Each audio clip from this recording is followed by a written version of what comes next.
ఇంకా సూపర్ 6లో ఆ ఒక ఫిక్షన్ తప్పితే మిగతా ఏది కూడా కార్యాచరణకు రాలేదు. వీటన్నిటిని కూడా ఈ నెల లోపు పూర్తిగా సూపర్ 6లో పెట్టినటువంటి పథకాలన్నీ కూడా ఆచరణలోకి తీసుకొచ్చి ప్రజలకు సేవ చేసే విధంగా ప్రభుత్వాన్ని పాలించాలని కూటమి ప్రభుత్వాన్ని కోరుకుంటున్నాం. అదేవిధంగా ఒకవేళ ఆచరణకి రాని పక్షంలో ప్రజల పక్షాన మేము పోరాడడానికి, మేమన్నిటినీ ప్రశ్నించడానికి మేమందరం కూడా సిద్ధంగా ఉన్నామని, ఇది తొందరలోనే ఆచరణకి సూపర్ 6 పథకాలన్నీ రావాలని కూడా మీ ద్వారా వాళ్ళని కోరుకుంటున్నాం. దీని మీద ప్రజల్లో గట్టిగా తీసుకెళ్తాం.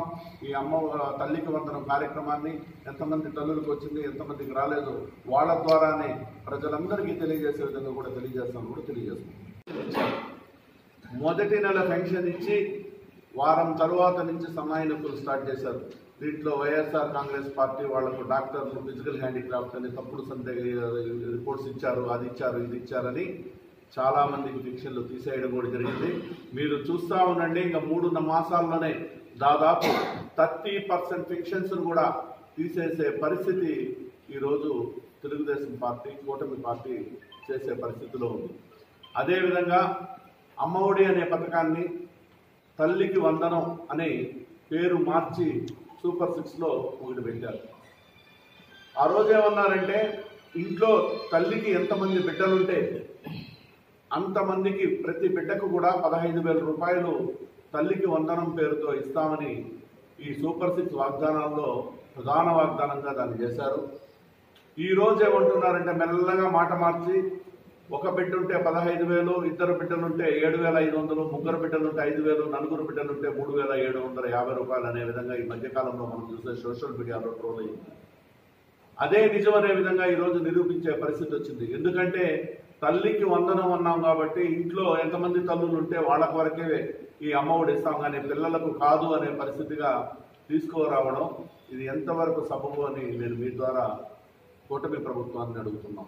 ఎందుకంటే ప్రశ్నించడానికే వచ్చానన్నటువంటి పవన్ కళ్యాణ్ గారు ఈరోజు ప్రశ్నించాల్సిన అవసరం వచ్చింది కాబట్టి దీని మీద ఆయన గట్టిగా స్పందిస్తారని కూడా నేను కోరుకుంటున్నాను. ఎందుకంటే ఎవరు తప్పు చేసినా నేను ప్రశ్నించడానికే, ప్రజల పక్షాన ప్రశ్నించడానికే వచ్చాను, పదవులు కాదు నాకు ముఖ్యం అని తను ప్రతి సభల్లో కూడా చెప్పారు. ఈరోజు సూపర్ 6లో మొదటి వాగ్దానం అయినటువంటి తల్లికి వందనం కార్యక్రమాన్ని మొత్తం ప్రతి బిడ్డకు ఇస్తానన్నటువంటి దాంట్లో ఈరోజు ఎటువంటి స్పందన లేకుండా తల్లికి ఒక్కటే అమ్మఒడి తల్లికి వందనం అనే విధంగా పెట్టినప్పుడు దీని మీద పవన్ కళ్యాణ్ గారు ప్రశ్నించాలని కూడా కోరుకుంటూ, ప్రజల పక్షాన ఇంకా చేయాల్సినటువంటి సూపర్ 6 కార్యక్రమాల్లో ఉచిత బస్సు ఇంతవరకు ఆచరణకు రాలేదు. ఎందుకంటే దాని మీద మొత్తం నివేదికలు తీసుకుంటున్నాం. ఇటు కర్ణాటకలో, తెలంగాణలో అధ్యయనం చేసి కాలయాపన చేస్తూ దాని తర్వాత ఎప్పుడో 2 సంవత్సరాలకు 3 సంవత్సరాలకు పెడతామని అంటున్నారు. ఇంతవరకు అది కాలేదు. అదేవిధంగా ఉచిత ఇసుక అన్నారు. ఉచిత ఇసుకలో ఉచితమే ఉంది, కానీ ఇసుక మాత్రం ఉచితం ఎక్కడా లేదు. నిన్న పేపర్లో క్లియర్గా ఇచ్చారు, ఏ ఊర్లో ఎంతెంత రేట్లు టిప్పరు అనే విధంగా క్లియర్గా కూడా ఇచ్చారు. మనకు కూడా లోకల్లో ఇసుక ఎంతెంతకి ఇస్తూ ఉన్నారు అనేది కూడా మనం చూస్తూ ఉన్నాం. పేరుకు మాత్రం ఉచిత ఇసుక అన్నారు, దాంట్లో ఉచితం మాత్రం ఉంది కానీ ఇసుక మాత్రం రావడం లేదు. కాబట్టి ఇది కూడా కరెక్ట్ కాదు అని నేను మీ ద్వారా మా నాయకులందరికీ నమస్కారం, అదేవిధంగా పత్రికా విలేకరులందరికీ కూడా ప్రత్యేకంగా నమస్కారం తెలియజేస్తున్నాం. ఈరోజు ఈ పత్రికా విలేకరులందరినీ పిలిపించి ప్రజలకు నేను చెప్పాలనుకున్న సందేశం ఏమంటే, ఎన్నడూ లేని విధంగా ఈరోజు ఆంధ్రప్రదేశ్లో చంద్రబాబు నాయుడు గారి ప్రభుత్వం నడిపిస్తూ ఉంది. ప్రభుత్వం వచ్చిన మొదటి రోజు నుంచి కేవలం వైఎస్ఆర్ కాంగ్రెస్ పార్టీకి ఎవరైతే కార్యకర్తలు ఉంటారో, నాయకులు ఉంటారో, ఎవరైతే పార్టీకి పనిచేశారో వాళ్ళనే టార్గెట్గా చేసి దాడులు చేయడం, బెదిరించడం, ఇళ్ళు పగలగొట్టడం, కార్లు పగలగొట్టడం, ఇదొక కొత్త ఒరవడి తీసుకొచ్చారు. ఆంధ్రప్రదేశ్ మొత్తం ఒక కాన్స్టిట్యున్సీ అని కాదు, అన్ని కాన్స్టిట్యున్సీలో, ఈవెన్ అర్బన్స్లోనే కాకుండా రూరల్స్లో ఉన్నాయి. ఇది గతంలో బీహార్లో, యూపీలో ఉండేది. అటువంటి సంప్రదాయాన్ని ఆంధ్రప్రదేశ్కి తీసుకొచ్చారు. ఇది మంచి పద్ధతి కూడా కాదు. ఎందుకంటే ఎప్పుడు కూడా లేని కొత్త ఒరవడి ప్రజలకు మంచి చేయాలి, కానీ ఇటువంటి కొత్త ఒరవడి తీసుకొస్తే మళ్ళీ అటువంటివే రిపీట్ అవుతాయి. అటువంటి సంస్కృతి మంచిది కాదనేది మొదటగా నేను వాళ్ళని హెచ్చరిస్తున్నాను. అదేవిధంగా ఎప్పుడో 3 సంవత్సరాల నాడు జరిగిన సిఐడి ఇన్వెస్టిగేషన్లో కేసు అయినటువంటి కేసులని ఇప్పుడు సుప్రీంకోర్టులో కూడా దాన్ని 3 సంవత్సరాల ముందే క్లోజ్ చేస్తే దాని మీద ఫ్రెష్గా ఇప్పుడు 12వ తారీఖు నాడు మళ్ళీ ఎఫ్ఐఆర్ చేశారు. జగన్మోహన్ రెడ్డి గారిని, డీజీ సునీల్ గారిని, పొన్నవాళ్ళు గారిని, ఇట్లా అడిషనల్ డీజీ గారిని ఒకరిని, వీళ్ళందరినీ కూడా 3 సంవత్సరాల క్రితం అయిపోయిన కేసుని ఈరోజు మళ్ళీ ఇది హత్యాయత్నం జరిగింది రఘురామకృష్ణరాజు గారి మీద అనే విధంగా తప్పుడు కేసు బనాయించడం, అది కూడా 307 కేసు పెట్టడం అనేది ఈ రాష్ట్ర చరిత్రలో కాదు దేశ చరిత్రలో కూడా ఎన్నడూ కూడా ఇంతవరకు జరిగిన దాఖలాలు ఎక్కడా కానీ లేవు. మీరు కూడా ఎక్కడైనా ఇటువంటి దాఖలాలు 3 సంవత్సరాల క్రితం ఒక సిఐడి సిట్కి ఇచ్చిన కేసు సుప్రీంకోర్టులో డిస్పోజ్ అయితే దాన్ని మళ్ళీ ఫ్రెష్గా ఎఫ్ఐఆర్ చేయడం అనేది మొట్టమొదటగా ఇది ఆంధ్రప్రదేశ్లోనే జరిగింది. దీన్ని మేము తీవ్రంగా కూడా ఖండిస్తూ ఉన్నాం. కేసులకు దడిచిపోయి భయపడే పరిస్థితుల్లో ఎవరు లేరని కూడా మేము హెచ్చరిస్తున్నాం. అదేవిధంగా ఎలక్షన్స్కు ముందు అనేకమైన తప్పుడు హామీలు ఇచ్చి మేనిఫెస్టో రిలీజ్ చేసి సూపర్ 6 అనే ఒక కార్యక్రమాన్ని తీసుకొచ్చి ఈ సూపర్ 6 ద్వారా పేదలని కోటీశ్వరులు చేస్తాం, సంపద సృష్టిస్తాం అనే విధంగా ప్రజల దగ్గర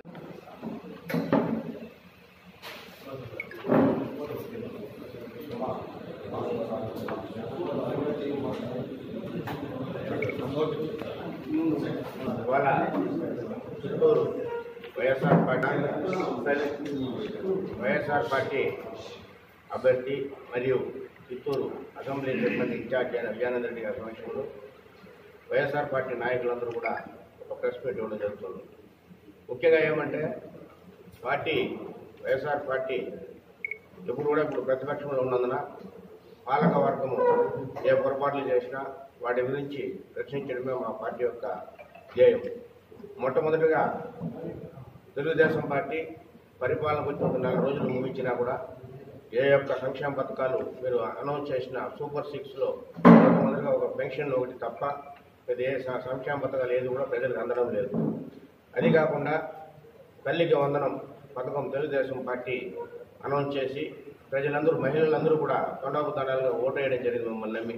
అంటే మీరు పిల్లలు చదువులకు 1 ఉన్నా 2 ఉన్నా 3 ఉన్నా 4 ఉన్నా 15,000 తరఫున చొప్పున మీరు ప్రతి ఒక్కరికి ఇస్తామన్నారు. కాబట్టి పిల్లల చదువులు బాగుంటాయని, వాళ్ళు బాగుపడతారు, జీవితాలు వాళ్ళు బాగుపడతాయని ఆశించడం జరిగింది ప్రజలు. అది మీరు చేయలేకపోతున్నారు. రెండవది సిలిండర్లు ఫ్రీ అన్నారు, దాన్ని ఊసే లేదు. తర్వాత బస్సెస్ అన్నీ ఫ్రీ అన్నారు, వాటి గురించి ఇంతవరకు పట్టించుకోలేదు, ఒక స్టేట్మెంట్ కూడా లేదు. అవి కాకుండా ఇలాగా మీరు చెప్పిన సూపర్ 6 వీటిలో ఏది కూడా ఆచరణ తీసుకోవడం లేదు. కాబట్టి ప్రజల తరఫున వైఎస్ఆర్ పార్టీ మేము కోరుకోవడం ఏమంటే మీరు ఇచ్చిన వాగ్దానాలు వెంటనే అమలుపరిచి మీరు ప్రజలు సంక్షేమాన్ని మీరు అభివృద్ధి చేయాలని మేము ఆశిస్తున్నాం. ముఖ్యంగా మేము తెలుగుదేశం పార్టీ నాయకులే కాదు, ఇది కూటమి.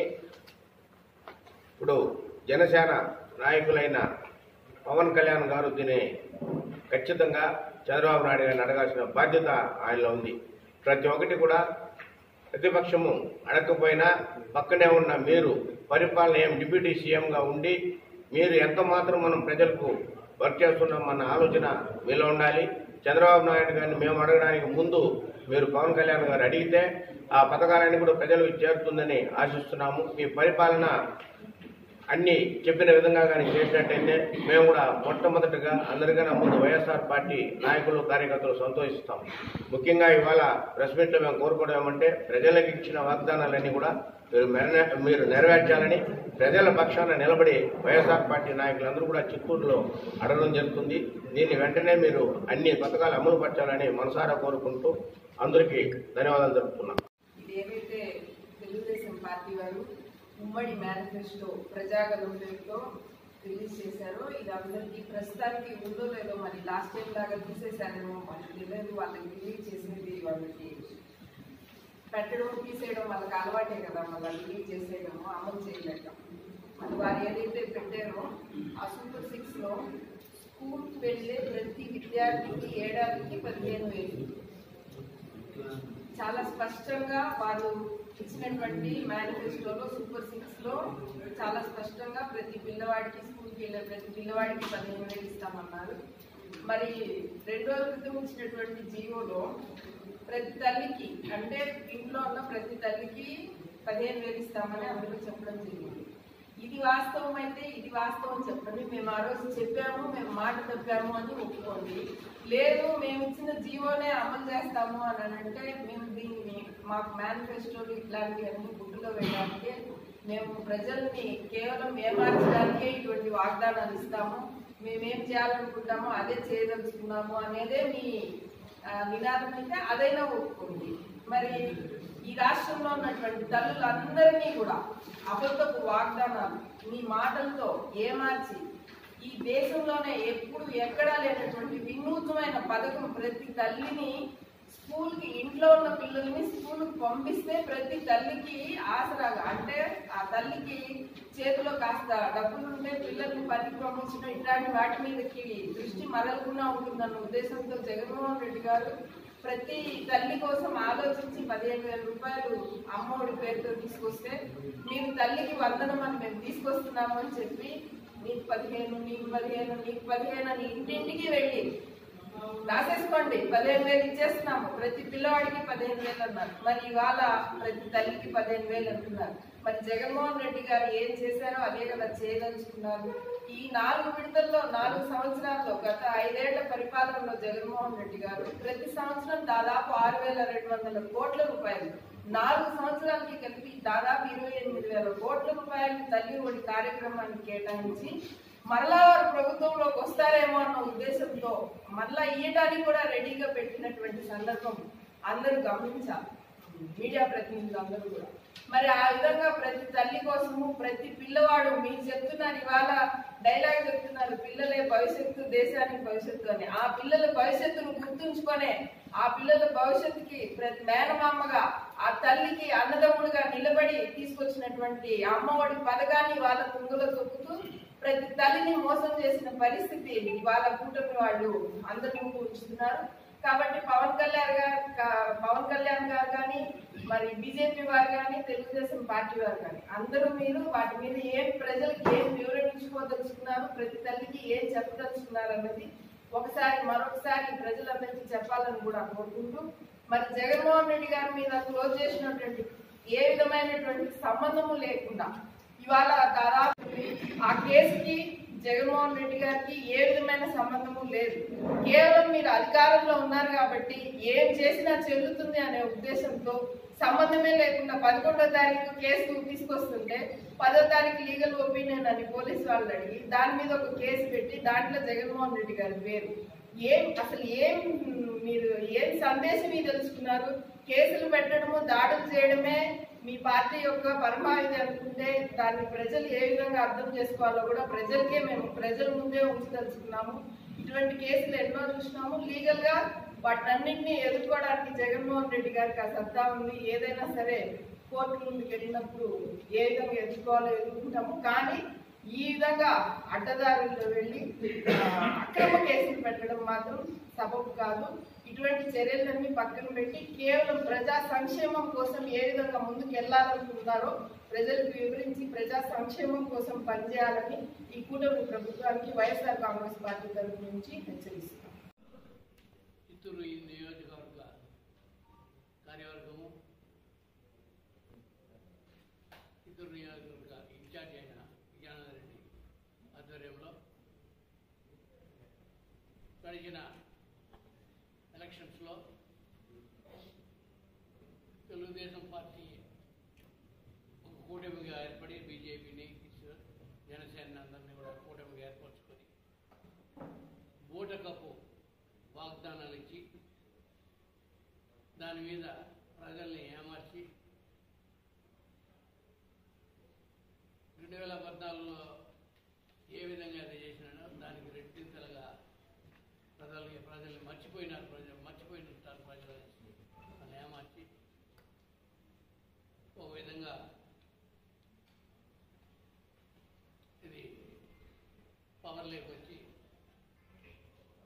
దాన్ని కూడా ఒకటి కూడా డైరెక్ట్గా నేను ఇంప్లిమెంట్ చేయను అని చెప్పే ధైర్యవంతం లేకుండా ఇండైరెక్ట్గా అమ్మఒడి అనే దాన్ని అమ్మకం వందనం అనేసి ఆ రోజు రోడ్డు పైన మేము అగ్రిమెంట్ రాసిస్తాము, బాండ్ రాసిస్తాం అనేసి సూపర్ 6 అనే ఒక పదాలు పెట్టుకొని ఆర్టీసీ ఫ్రీ సిలిండర్లు ఇస్తాను, మా డ్వాక్రా వాళ్ళకి 10 లక్షలు ఇస్తాము, ఈ లెక్కలేని వాగ్దానాల నుంచి బాండ్ రాసిస్తామనేసి ప్రజలకి చెప్పి ప్రజల్ని ఎంత ఏమార్చినారంటే అంత చీటింగ్ చేసి అధికారాలకు వచ్చినారు. వాళ్ళు ఎంత కూడా దాన్ని ఖండించేదానికే ఈరోజు ఈ పత్రికా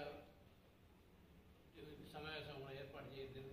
అదేవిధంగా ప్రజలను కూడా దీన్ని ఎడ్యుకేట్ చేసి ఈ విధంగా చేసి ఒక అమ్మఒడి అనేది అమ్మక వందనం అనేసి 5 మంది అయినా 4 ఇస్తాము చేస్తామని చెప్పి ఈరోజు అమ్మక వందనం అనేది అమ్మ ఒకటే ఉంటుంది ఇంటికి కాబట్టి ఒకే 15,000 ఇచ్చి చేతులు కడిగే లెక్కకి జీవోలు పాస్ చేసినారు. దీన్ని ఎంత ఖండిస్తూ ప్రజలకు తెలియజేయాలా. రేపు ఇదే విధంగా కానీ చేస్తూ ఉండాలి తెలుగుదేశం పార్టీ కానీ ఆ కూటమి కానీ ఇదే విధంగా ప్రజల్లో రెవల్యూషన్ వస్తుంది. తప్పకుండా ఈ 5 ఏళ్ళు కూడా మీరు పరిపాలన